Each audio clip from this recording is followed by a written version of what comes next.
Doctora, buenas tardes.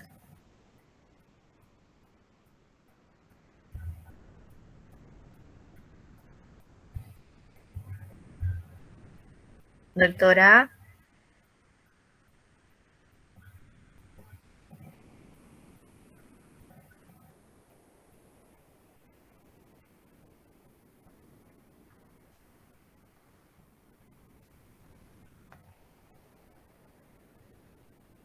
Un minutito, chicos, por favor. Ya voy a iniciar la clase, ¿ya? Ya, doctora, yo le quería pedir, por favor, si pudiéramos terminar la clase a las menos cuarto, que tenemos nuestro parcial de endocrino a las 6 y tenemos que alistarnos. Ya, entonces ya mismo empezamos, chicos. No se Sí, preocupen. doctora, por favor. Sí, no hay problema.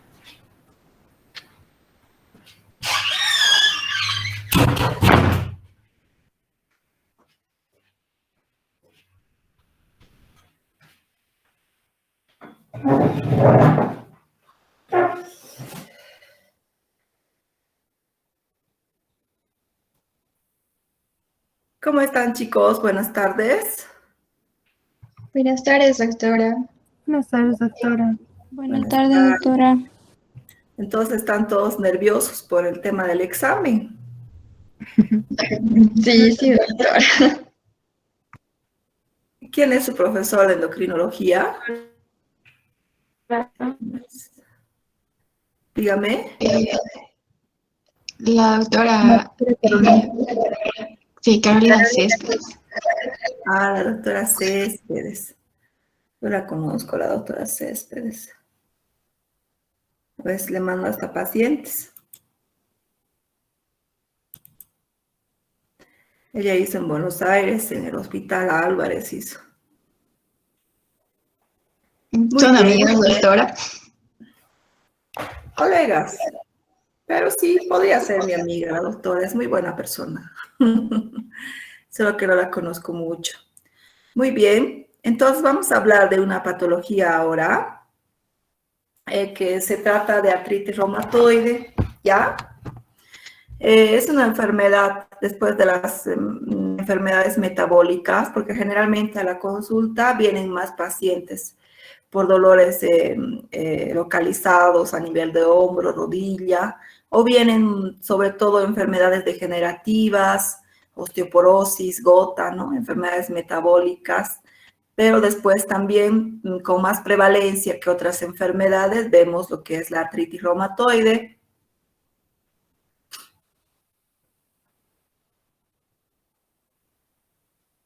¿No? Entonces saben que a veces me olvido compartir la clase y nadie me dice nada a veces. Esta mañana estaba ya en media clase y nadie me dijo que no estaba compartiendo.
¿Se está compartiendo la clase? ¿Hola? Sí, doctora. Muy bien, como les estaba comentando, la artritis reumatoide es una enfermedad, ¿no? Después de las metabólicas, una de las más prevalentes. Bueno, ustedes saben que la etiología hasta ahora es desconocida. El órgano blanco hasta el cansancio, les he repetido cuando estábamos haciendo articulaciones, que es la membrana sinovial, ¿no ve? La enfermedad sistémica generalmente afecta de 0,2 a 2% de la población caucásica. ¿Cómo podemos definirla? Como una enfermedad crónica, inflamatoria, autoinmune, progresiva, destructiva e invalidante. Crónica porque generalmente no tiene cura, ¿no? Aunque ahora está cambiando un poco la situación por los consultores de artritis temprana. Yo también hago artritis temprana. Se trata de detectar los pacientes en una etapa muy temprana, antes de los 6 meses de evolución. Y en esa situación, a veces el paciente puede tener remisión dentro de los primeros 2 años de tratamiento, ¿no? Entonces, eso ya se ha logrado y se está manteniéndose la remisión a largo tiempo. Bueno, entre la etiología tenemos factores genéticos. Un 12 a 15% pueden enfermar los gemelos homocigotos, 3 a 5% los gemelos heterocigotos, 10% con familiar de primer grado. Asociado generalmente a los alelos específicos HLA-DR4, DR1, DR10 y DR6. También hay influencia de factores ambientales, ¿no? Como los estrógenos, por eso es que se presenta más que todo en las mujeres. Tabaquismo, infecciones como el Proteus mirabilis, enfermedades virales como la rubiola, sarampión, parvovirus B19, retrovirus y virus de Epstein-Barr, ¿no? Todos esos agentes etiológicos están más o menos relacionados, digamos, con artritis reumatoide.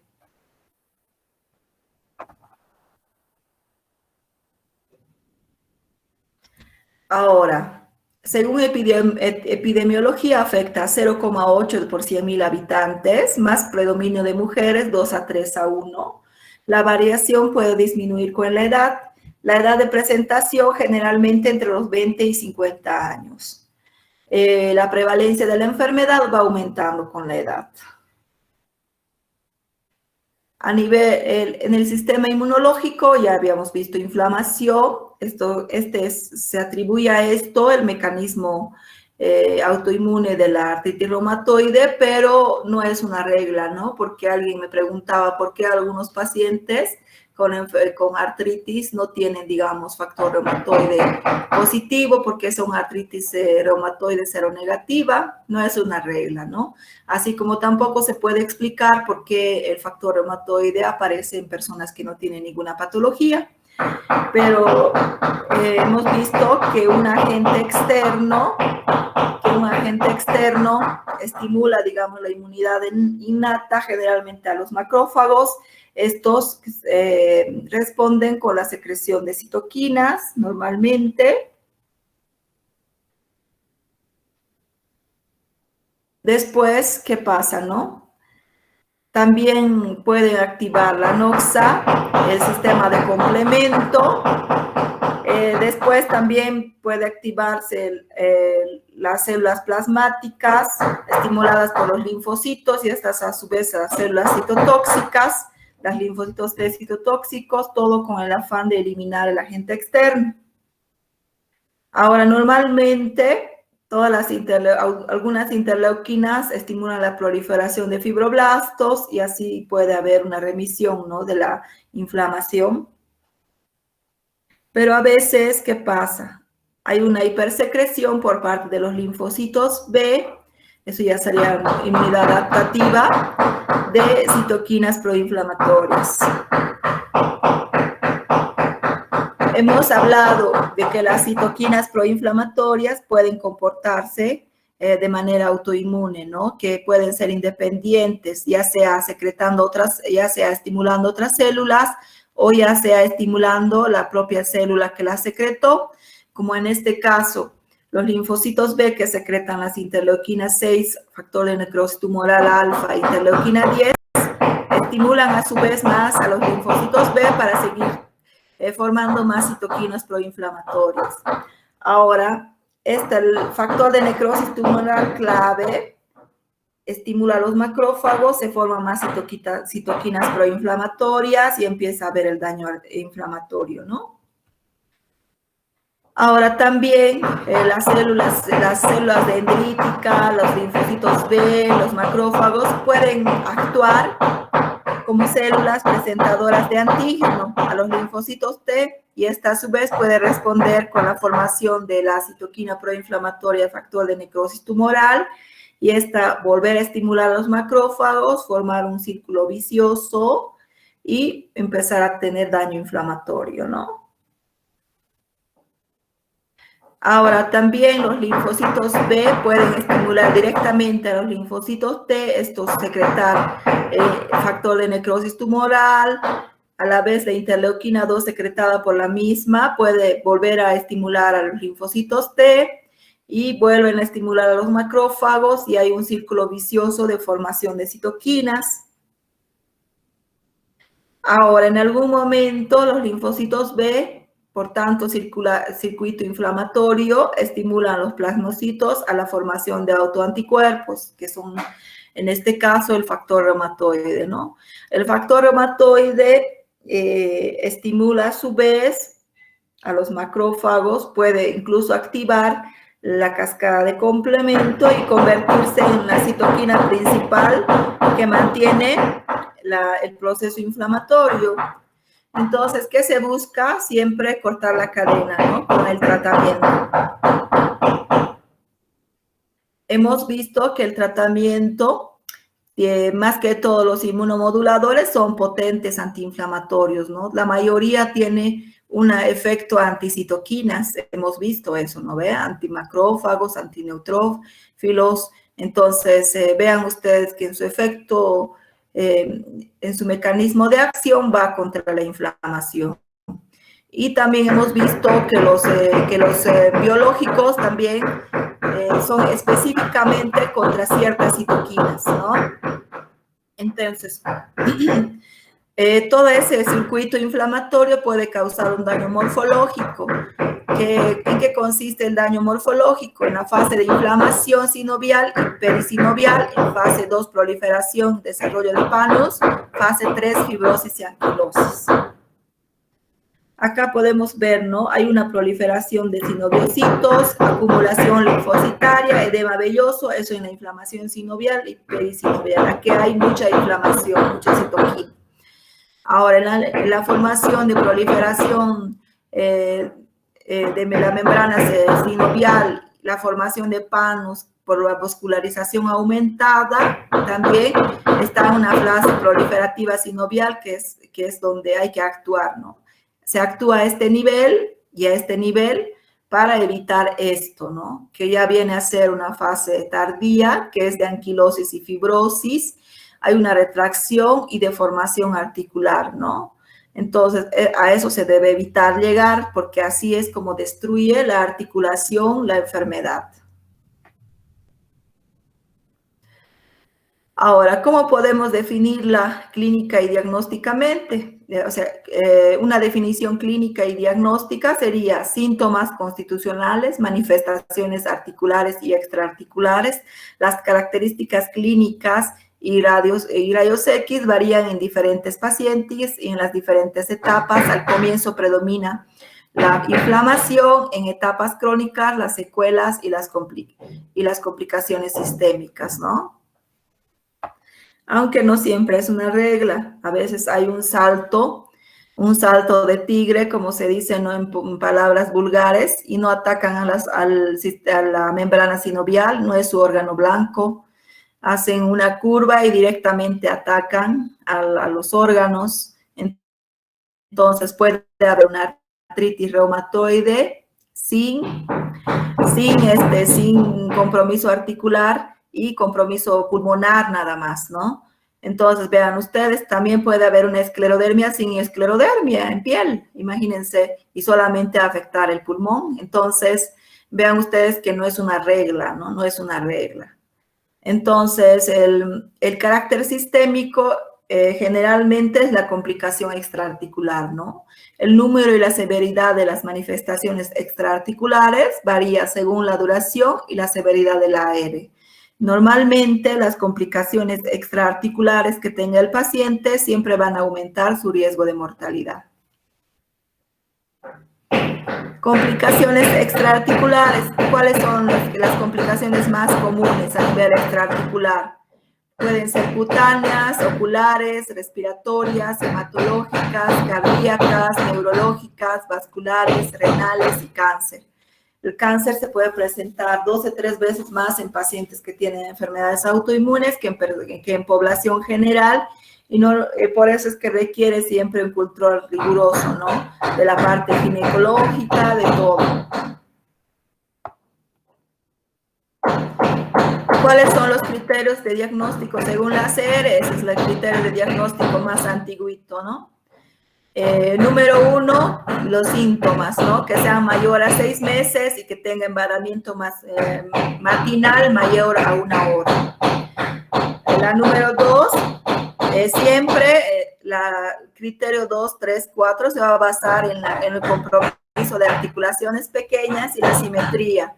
No se olviden, en artritis reumatoide es donde más compromiso articular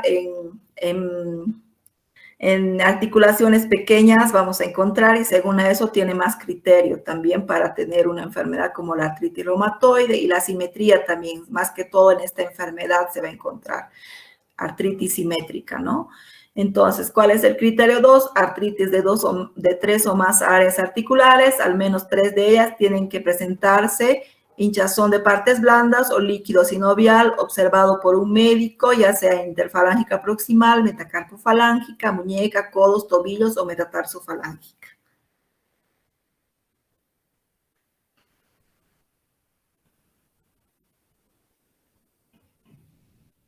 También la artritis de las articulaciones de las manos, por ejemplo, en las siguientes áreas articulares, ¿no? Muñeca, metacarpofalángica, interfalángica proximal. ¿Ven? El anterior criterio y este se refiere a las articulaciones pequeñas.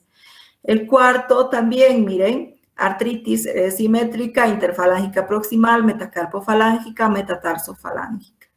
Ahora 5, nódulos reumatoides, nódulos subcutáneos observados por un médico.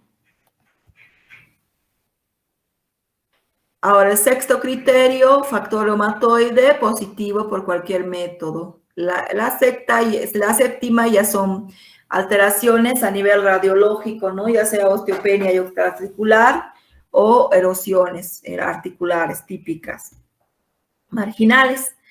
Ahora, con 4 criterios ya puede clasificar usted la enfermedad como una artritis reumatoide, pero no siempre se cumple la regla, ¿no? Del compromiso articular.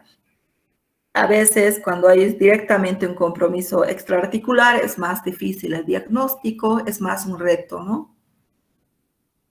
Entonces, los nuevos criterios de clasificación del 2010 son una articulación, solo una articulación con sinovitis no explicada por una enfermedad más, cualquiera de estos, el de los siguientes, pero siempre con por lo menos 6, ¿no? Tiene que juntar una puntuación de 6. Se va dando un puntaje a cada ítem, ¿ya? Entonces, solo usted necesita una articulación inflamada, ¿ya? Empieza a buscar el resto y tiene que juntar mínimo unos 6 sobre 10 puntos, ¿ya? Afectación articular, 2 de 10 grandes articulaciones. Si son grandes articulaciones, solo vale 1.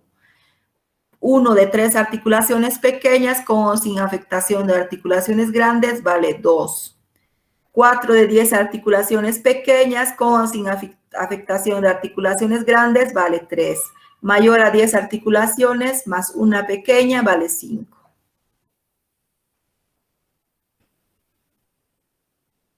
Ahora, la serología requiere una prueba positiva de factor reumatoide o anti-CCP, ¿no? Si es positivo débil cualquiera, vale 1.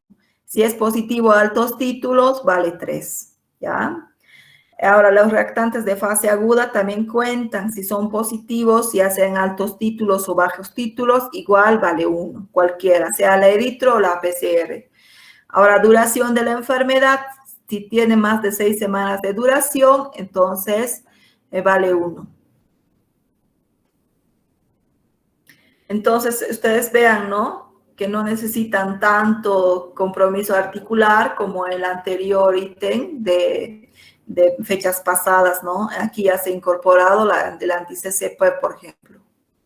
Y seguramente de acá a poco va a cambiar y se va a incorporar la ecografía también entre los criterios, porque ya se está haciendo eso. Ya se está pensando en incorporar la ecografía de partes blandas como un criterio, ¿no? Entonces, en la enfermedad hemos visto terapia de rehabilitación, hay diferentes aspectos a medir, ¿no? Entonces, siempre no olviden que hay que medir también la discapacidad del paciente al inicio del tratamiento o desde el momento en que el médico lo empieza a ver o tratar, y hay que hacer el examen clínico correcto, hay que pedir los laboratorios, las radiografías y ver, ¿no?, la calidad de vida del paciente también. Siempre el tratamiento es la clave para evitar las consecuencias de la enfermedad, ¿ya? Siempre. Entonces, el paciente, si tiene mucha actividad y no hace un control adecuado de su enfermedad, va a tener disminuida la función, va a tener disminuida la calidad de vida, va a tener aumento de incapacidad laboral y menores expectativas de vida, ¿ya? Puede empezar con una poliartritis simple y terminar, ¿no?, totalmente con discapacidad del paciente. No se olviden de la primera vértebra cervical, la subluxación atlantoaxoide, ¿ya? Entonces siempre hay que hacer el tratamiento viendo el perfil, digamos, de cada paciente, ¿no?, del grado de agresividad que tiene su enfermedad. Por ejemplo, si tiene afectación a nivel cervical, afectación a nivel de las caderas, obviamente hay que ser agresivas con el tratamiento. Hay que ser muy agresivos con el tratamiento. Además, no se olviden que esta enfermedad puede afectar de manera simétrica a las articulaciones. Imagínense, si afecta a las dos caderas, van a tener dos caderas anquilosadas. ¿Qué le va a pasar al paciente? No va a caminar, ¿no ve? No se olviden, yo les había comentado en cirugía que la función principal de hacer que el paciente tenga prótesis de cadera es, aparte de devolverle la función, lo más importante, devolverle la marcha, ¿no? Porque el no tener marcha y estar en una silla de ruedas es una discapacidad muy grande para el paciente. Y esto es una luxación dorsal tanto del radio como del cúbito. Hemos hablado de tratamiento quirúrgico, esto es operable, ¿no? Si se le antoja al paciente, porque a veces el paciente no quiere. Muy bien, entonces acá tenemos la hipertrofia de la membrana sinovial y metacarpofalángicas. Vean, parece muy inflamado, pero en realidad puede ser una hipertrofia nada más. Eso también es tratable quirúrgicamente, ¿no?, si el paciente lo desea. Ahora, miren, esta radiografía de rodillas no tiene nada que ver con la que les he mostrado en tratamiento quirúrgico. Han visto esa rodilla llena de esclerosis, osteofitos por todo lado, ¿no ve? En cambio, en las anquilosis producidas por artritis reumatoide no van a haber tanta destrucción articular y tampoco van a haber mucha cantidad de osteofitos, aunque con el tiempo puede ser que aparezca, ¿no?, por el uso continuo de una anquilosis ya establecida dentro de la articulación de la rodilla. Esta es una anquilosis.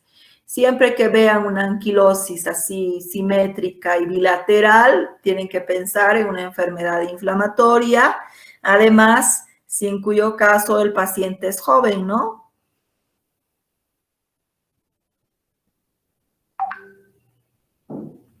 Esta mano también, miren, hay un trastorno a nivel de la alineación. Hemos aprendido un poquito a leer, ¿no ve?, las placas de pacientes con enfermedades autoinmunes.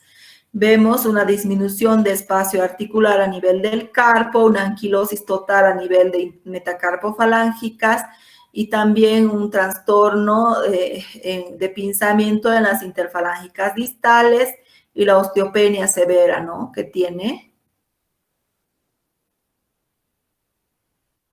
Estos son los famosos nódulos reumatoides que generalmente están a nivel del tejido celular subcutáneo, aparecen en las superficies de roce, pueden estar en los codos, a nivel del sacro, a nivel de la nuca, puede estar también ubicados a nivel de las interfalángicas proximales, metacarpofalángicas.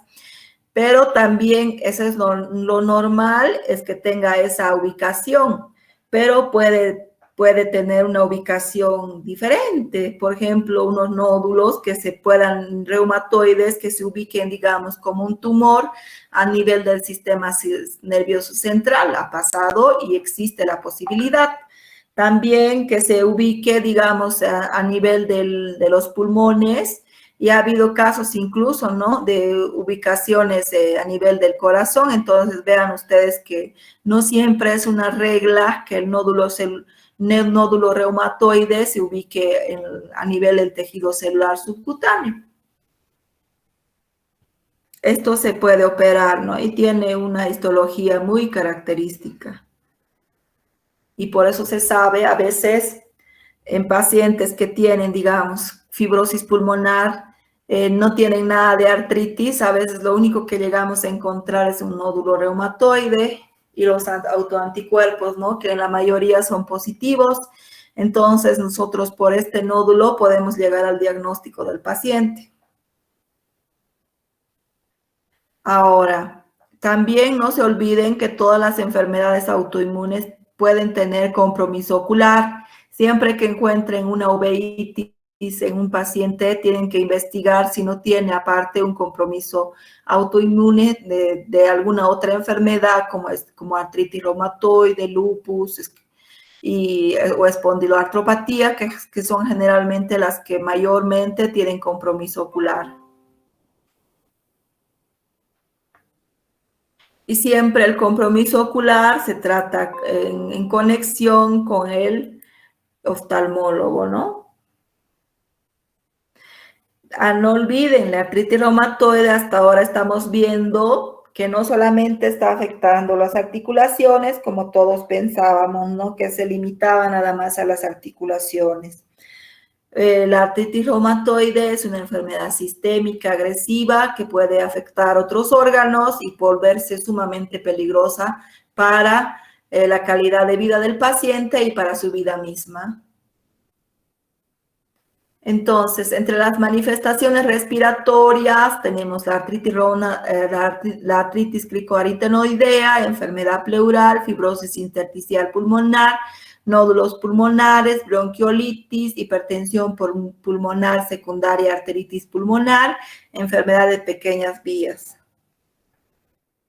Estos son normalmente los tipos de fibrosis que produce a nivel del pulmón, no solamente la artritis reumatoide. Estos tipos de fibrosis se pueden encontrar también en pacientes con esclerodermia, con lupus o en pacientes que hacen una dermatomiositis, ¿no?, que son los que más comúnmente tienen fibrosis pulmonar.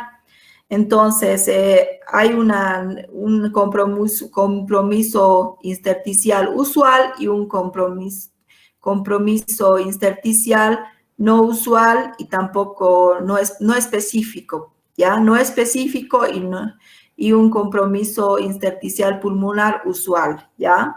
Aunque el nombre está mal dicho, ¿no?, porque este debería decirse usual, que se presenta más comúnmente, pero no es así.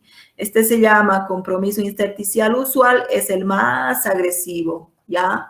Es el más agresivo porque generalmente no responde al tratamiento.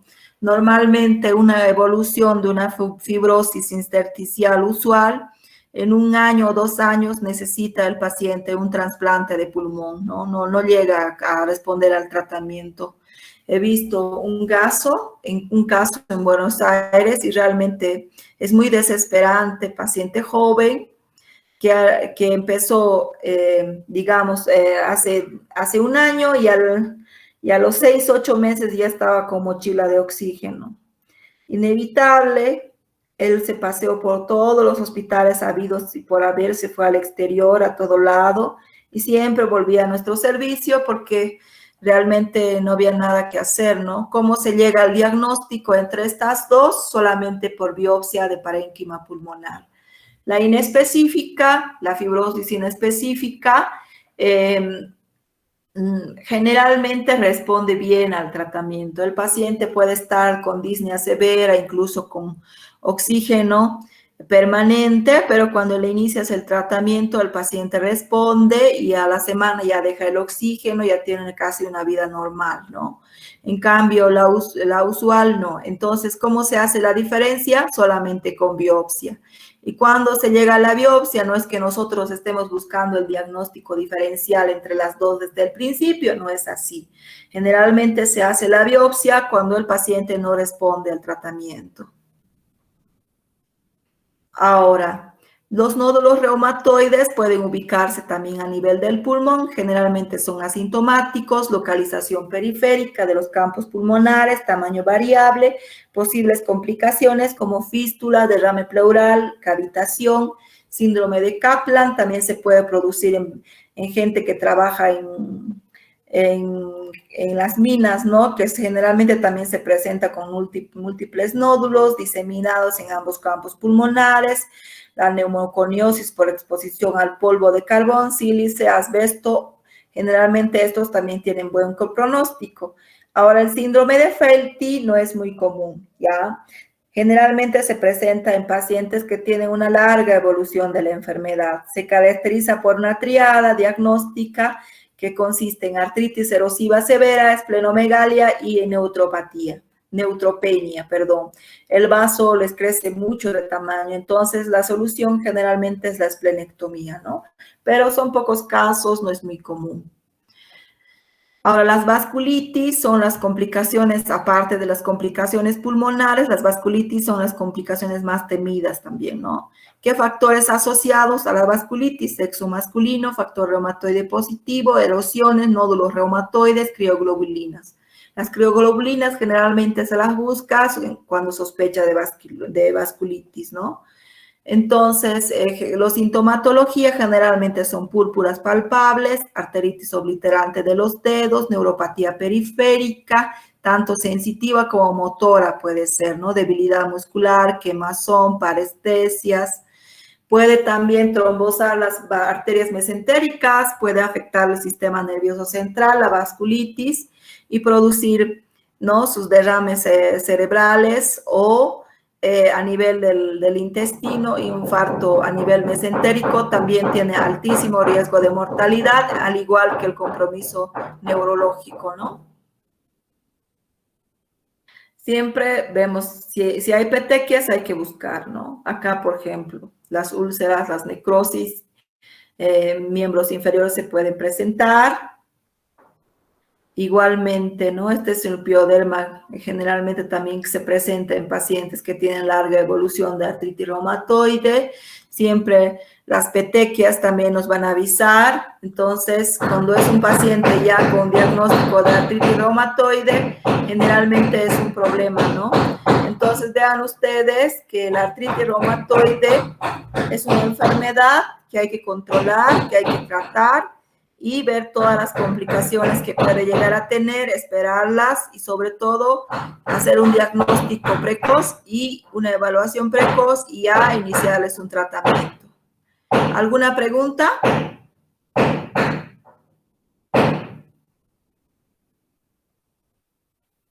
Bueno, chicos, que les vaya bien en su examen. Bueno, hasta luego.